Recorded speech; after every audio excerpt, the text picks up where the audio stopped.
जारे श्रीजी महाराज ની આજ્ઞાનું અનુસંધાન નહીં.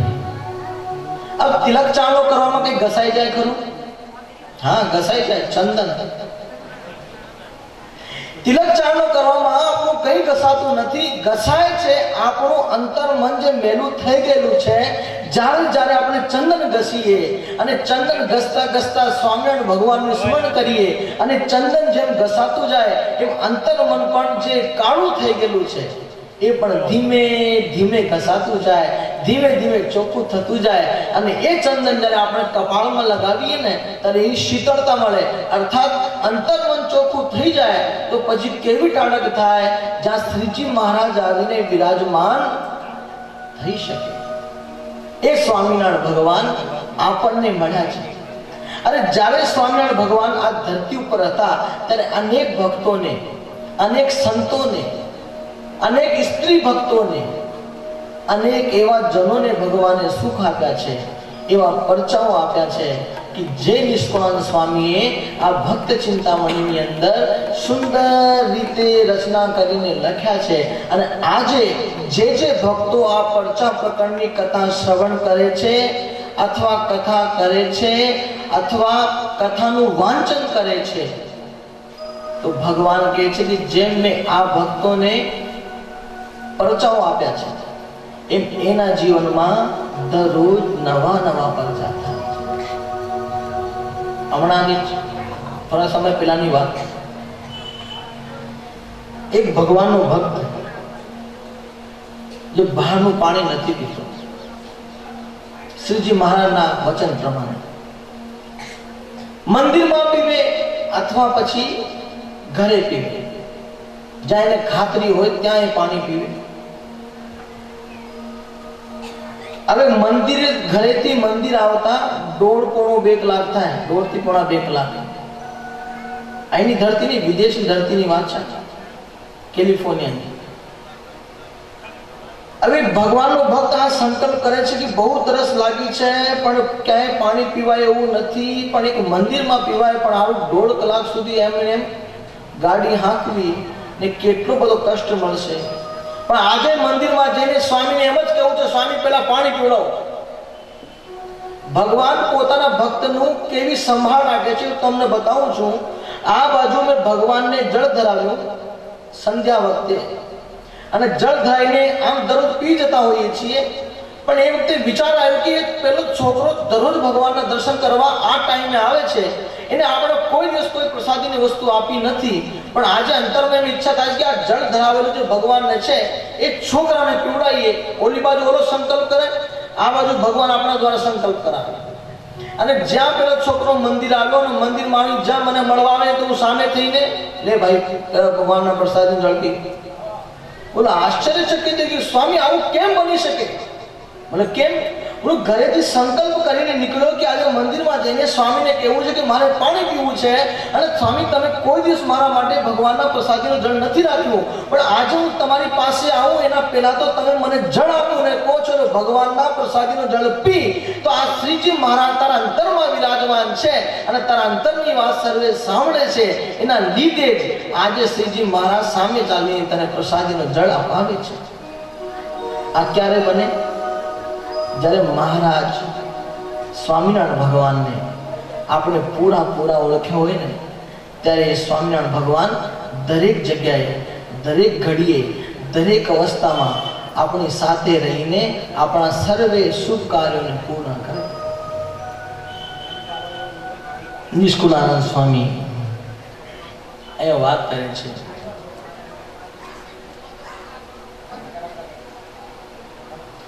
देह प्रभुजी प्रगटे कर्या बहु बहु काज. देह प्रभुजी प्रगटे कर्या बहु बहु काज. देह प्रभुजी प्रगटे कर्या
મનોરથને પૂર્ણ કરી અનેક મહારુદ્ર, અતિરુદ્ર, વિષ્ણુ જગન કરીને અરે બ્રાહ્મણોને જમાડવાના હોય, 84 કરવાની હોય, સદા વ્રત કરવાના હોય, એવા અનેક કાર્યો શ્રીજી મહારાજે કર્યા છે.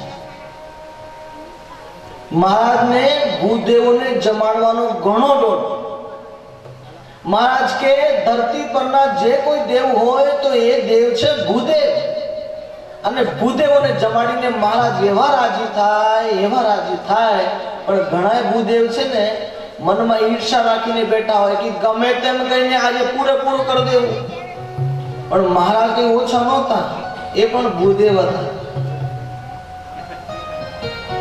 સ્વામિનારાયણ ભગવાન મેઘપરની અંદર સંકલ્પ કર્યો કે મારે સર્વે બ્રાહ્મણોને જમાડવા છે, 84 કરવી છે, શહેર 84. ત્યારે સંતો મહારાજને મહારાજ તમારે શહેર 84 કરવાની ઘણી ઈચ્છા છે, પણ આ મેઘપરના બ્રાહ્મણો ઘણા ઈર્ષાળુ છે. કોઈ સ્વામિનારાયણનું ભજન કરતું હોય તો પણ એના અંતરમાં એવી ઈર્ષા થાય કે આ સ્વામિનારાયણ ગમે ત્યાંથી આવી ગયા છે અને આખા એક ગામને સ્વામિનારાયણ કરી નાખ્યું.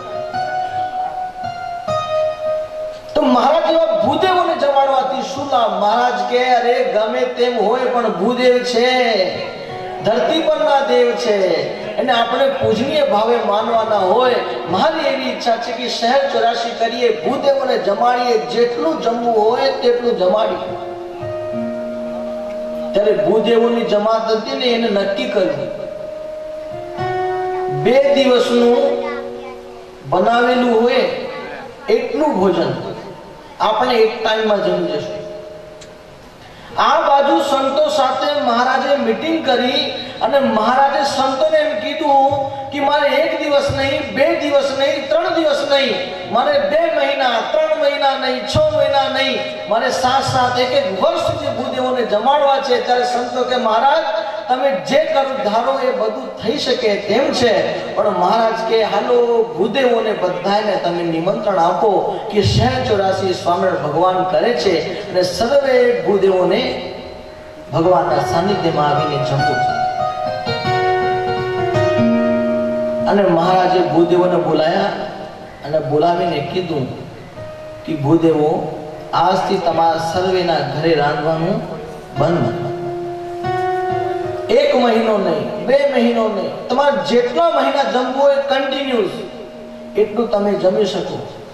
1 મહિનો, 2 મહિનો, 3 મહિના, 6 મહિના સુધી ભૂદેવો જમ્યા. અને મહારાજે ચોકી બેસાડી દીધેલી એ ભૂદેવો જમી જમીને એટલા બધા થાકી ગયેલા, એટલા બધા ધરાઈ ગયેલા કે બસ હવે અહીંથી ભાગવું છે. પણ મહારાજે એવી ચોકી બેસાડેલી ને કે કોઈ ભૂદે છટકી ના શકે. અને 6 મહિના સુધી ઘણા પ્રયત્નો કર્યા છટકવાના, પણ મહારાજે છટકવા ન દીધા. અને ઘણી વખત એવું થયું કે રાત્રિના સમયે સર્વે સૂતા હોય ને તો ઘણા ભૂદેવો વંડી ઓળંગીને ભાગી જાય. આટલા બધા ભગવાને જમાડ્યા ભક્તો. હવે આવો પ્રેમ કોઈ કરી શકે ખરો? આપણા ઘરે કોઈ મહેમાન આવે ને, એક દિવસમાં આપણે ધરાઈ જઈએ. સ્વામિનારાયણ ભગવાનના ભક્તોની વાત નથી આ, જે કુસંગીના કાકાઓ છે એની વાત છે કે સ્વામિનારાયણ ભગવાનના ભક્તો હોય ને એના અંતરમાં તો ઘણી આશ હોય, ઘણા ડોળું હોય કે મારા ઘરે મહેમાન, મારા ઘરે ભગવાન. पहले लखा था ना अतिथि देवो भव. स्वामीनारायण संप्रदाय के अंदर पहले से ऐसी प्रथा रही है, अगर कोई भक्त किसी भक्त को मिलता है तो बड़ा प्रेम से जय स्वामीनारायण, क्या बोलेगा? भगत जय स्वामीनारायण. फिर बाद में पूछेगा केवू छे, બધું સારું છે ને? મહારાજનું ભજન સુખેથી થાય છે? હા ભગત, મહારાજનું ભજન સુખેથી થાય છે. આ સ્વામિનારાયણ સંપ્રદાયની એક નિયમ છે કે કોઈ પણ ભક્ત ભક્તને મળે તો આવી રીતે રિસ્પેક્ટથી વાત કરે. અને એવી જ રીતે ભારતીય સંસ્કૃતિની અંદર પણ એ જ પરંપરા છે. હવે पहले के समय आप गांव में रहे हैं, ये भी गांव ही था एक प्रकार का, अभी तो शहर जैसा हो गया. पहला समय दरेक घરની બહાર એક શુભ શબ્દ લખેલું હતું. એ શબ્દ લખેલું હતું અતિથિ દેવો ભવ. પેલા ગામડામાં દરેક ઘરના બારણે મોસ્ટલી લખેલું હોય અતિથિ દેવો ભવ. એ જ રીત સ્વામિનારાયણ ભગવાને અપનાવી કે આપણા ઘરે કોઈ પણ આવે, કોઈ પણ ભિક્ષાર્થી આવે, અન્નાર્થી આવે, એને પ્રેમથી જમાડવા, જેટલું થઈ શકે એટલું એનું પોષણ કરવું, પણ ખાલી હાથે મોકલવું નહીં. એ સ્વામિનારાયણ ભગવાનના ભક્તોની રીત છે. पहले लिखा जाता था अतिथि देवो भव. अब भारतीय संस्कृति जैसे जैसे जेवी जेवी रीते परिवर्तन थती गई भारतीय संस्कृति, तेम तेम शब्दों में फेरफार करता गया. पहला लखाતું હતું અતિથિ દેવો ભવ, પછી લખાવા માંડ્યું બે બારણાની બાજુમાં શુભ લાભ.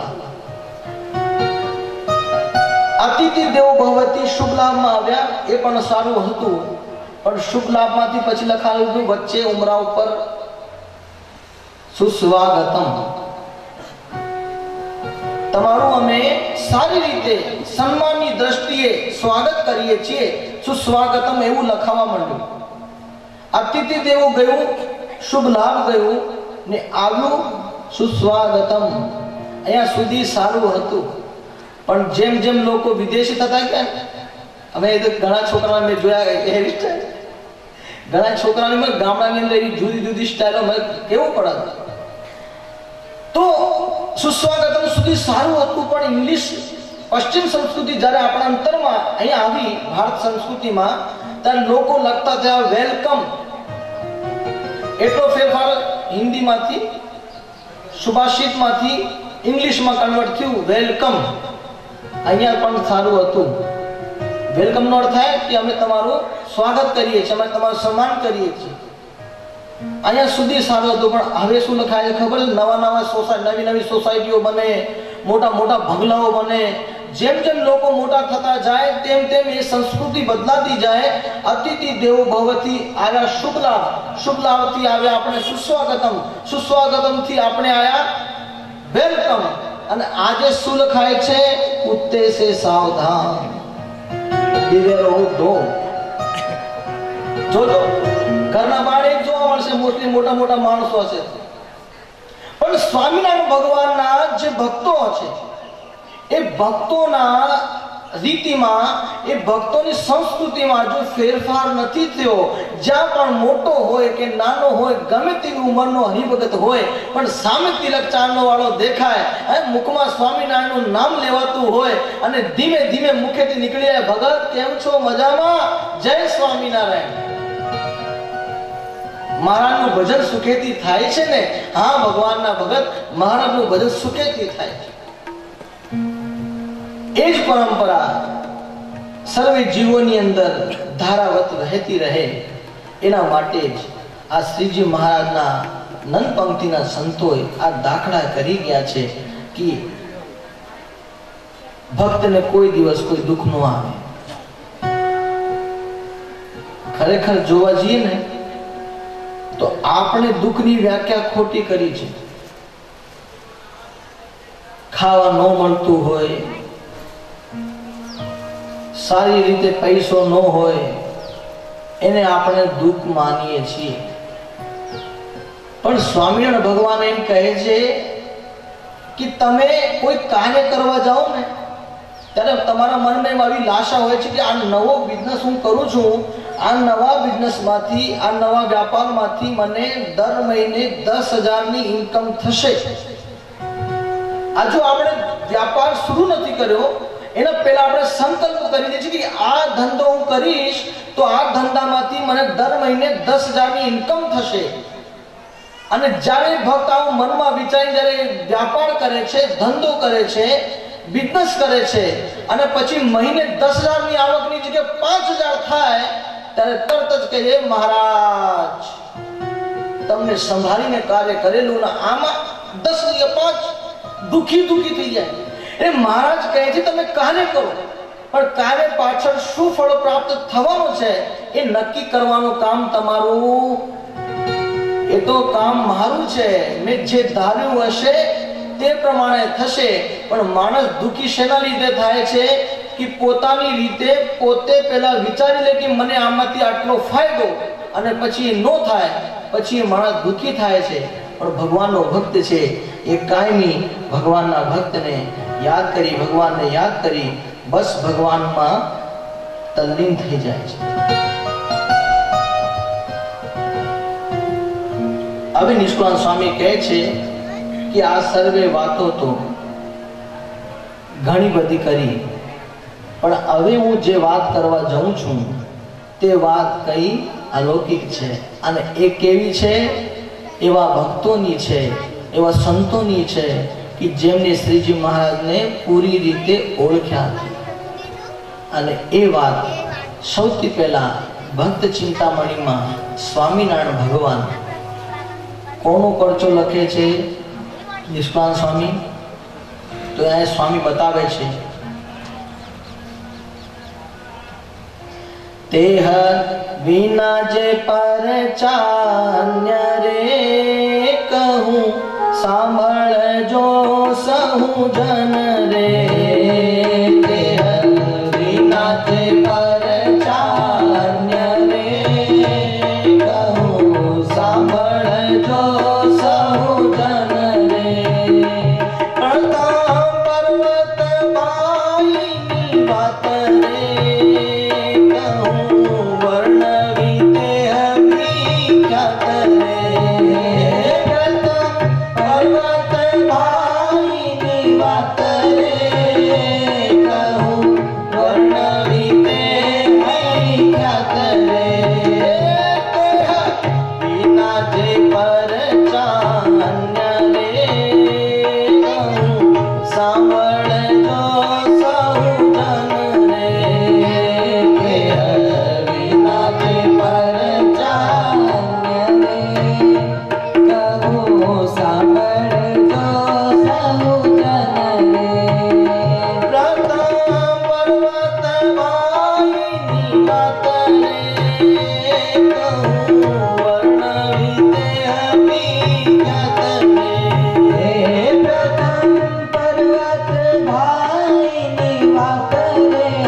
પરમ ભક્ત હતા.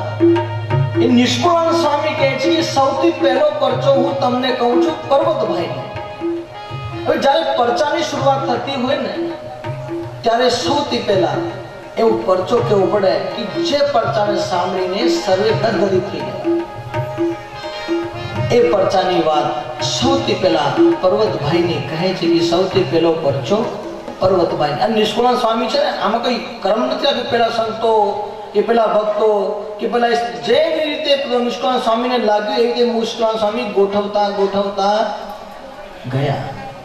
અને પર્વતભાઈનું તમને ખબર જ છે એમની સ્થિતિ કેવી હતી. દેહથી પર